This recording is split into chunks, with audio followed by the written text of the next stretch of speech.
नमस्कार दोस्तों, आपका एक बार फिर से स्वागत है स्टूडियो पे चैनल के इस नए वीडियो में। भारत ने कल एक बहुत ही महत्वपूर्ण कामयाबी हासिल की है। ऐसी टेक्नोलॉजी का परीक्षण किया है जो कि भारत की आने वाली हाइपरसोनिक क्रूज मिसाइल में यूज होगा, जो कि इस टाइप की मिसाइल पूरे विश्व में मात्र 4 देशों के पास होगी। तो दोस्तों, जानने को बहुत कुछ मिलेगा, बस बने रहिए इस वीडियो के अंत में। पर इससे पहले अगर स्टूडियो को आपने सब्सक्राइब नहीं किया है तो तुरंत सब्सक्राइब कर लें। तो दोस्तों, भारत के डीआरडीओ ने hypersonic technology demonstrator vehicle HSTDV का सफल परीक्षण किया है, जिसका अपडेट प्रधानमंत्री मोदी ने अपने ट्विटर हैंडल से दिया है, जिसमें उन्होंने डीआरडीओ को बधाई देते हुए कहा है कि HSTDV के सफल परीक्षण में यूज स्क्रैमजेट इंजन HSTDV को साउंड के स्पीड से 6 गुना ज्यादा की स्पीड हासिल करने में सफलता हासिल की है। तो दोस्तों, यह उपलब्धि एक विशेष उपलब्धि है क्योंकि भारत से पहले केवल रसिया, अमेरिका और चीन ने ही ऐसा परीक्षण करने में सफल हो पाए हैं और अभी तक फ्रांस और यूके इसको डेवलप करने में भारत से भी पीछे हैं। डीआरडीओ ने भी ट्वीट किया है और कहा है कि HSTDV is giant leap in indigenous defence technologies and significant milestone towards a सशक्त भारत एंड आत्मनिर्भर भारत। तो दोस्तों, हाइपरसोनिक के बारे में एक कंपैरिजन कर लेते हैं। देखिए, depending upon the speed, cruise missiles को 3 कैटेगरी में बांटा गया है।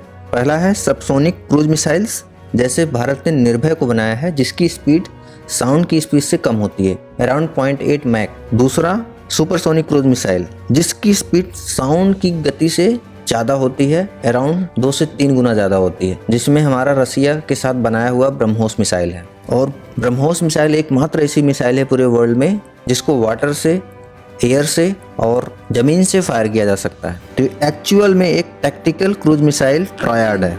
तीसरी मिसाइल होती है हाइपरसोनिक क्रूज मिसाइल, जिसकी स्पीड साउंड की स्पीड से अराउंड 6 गुना ज़्यादा होती है। इसकी स्पीड इतनी तेज होती है कि दुनिया का कोई भी एडवांस से एडवांस एयर डिफेंस सिस्टम इसको रोक नहीं सकता।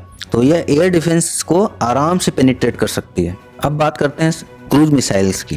एक्चुअली जो क्रूज मिसाइल का जो मेन मोटो होता है वो प्रिसीजन तरीके से मार करना। देखिए, जो क्रूज मिसाइल्स होती हैं बहुत ही एक्यूरेसी के साथ मार करती हैं, unlike to ballistic missile. Ballistic missile का प्रिसीजन रेंज बहुत अच्छा नहीं होता, वो लगभग 100 मीटर के रेंज में टारगेट को हिट करती हैं, जबकि जो क्रूज मिसाइल्स होती हैं विद इन 1 मीटर की एक्यूरेसी के साथ वो मार कर लेती हैं। इतनी हाई प्रिसाइज्ड होती हैं और साथ ही साथ इनकी मैन्यूरेबिलिटी बहुत ही हाई होती है।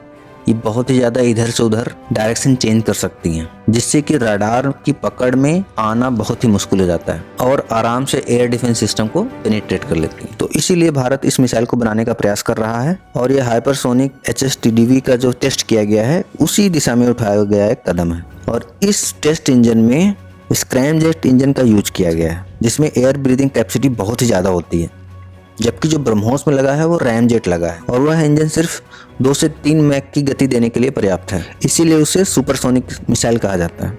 तो हाइपरसोनिक स्पीड के लिए हमें स्क्रैमजेट इंजन बनाना होगा, जो कि कल ही हमने बना लिया। इसीलिए पीएम और डिफेंस मिनिस्टर ने केवल इसी इंजन के बारे में विशेष तौर पर जिक्र किया। अब दोस्तों, बात करते हैं कि हाइपरसोनिक मिसाइल के प्रभाव की। तो दोस्तों, इस मिसाइल के इंडक्ट हो जाने से भारत की अचूक मारक क्षमता में मिनीफोल्ड इजाफा होगा और इसका प्रभाव चीन की सुरक्षा पर भी पड़ेगा।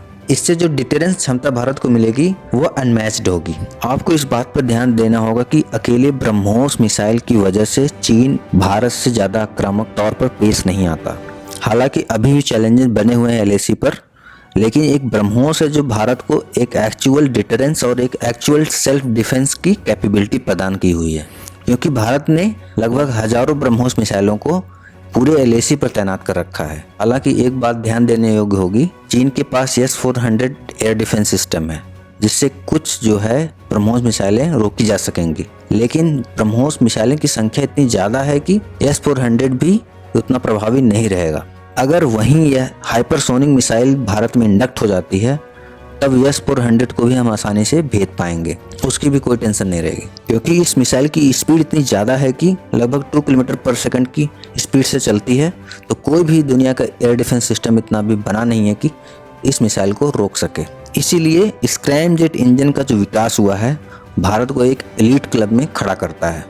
केवल 4 देश इस इंजन का सफल परीक्षण कर पाए हैं और रसिया एकमात्र ऐसा देश है जिससे स्क्रैमजेट इंजन बने हुए मिसाइल का यूज अपने सेना में कर रहा है। वहाँ की एक मिसाइल है Avangard, which is highly capable, highly manoeuvrable और अन्य बाकी देशों में यह मिसाइल अभी डेवलपमेंटल स्टेज में है और अगले 4-5 सालों में भारत सहित बाकी 3 देश भी बना सकते हैं। तो यह रहा दोस्तों एक अपडेट डिफेंस के सेक्टर में, जो कि भारत के डिफेंस में एक माइलस्टोन की तरह से उभर के सामने आया है। तो दोस्तों, आपको क्या लगता है कि इस मिसाइल के आ जाने से भारत का प्रभाव एशिया प्रशांत क्षेत्र में कितना बढ़ जाएगा? वीडियो को अंत तक देखने के लिए बहुत बहुत धन्यवाद।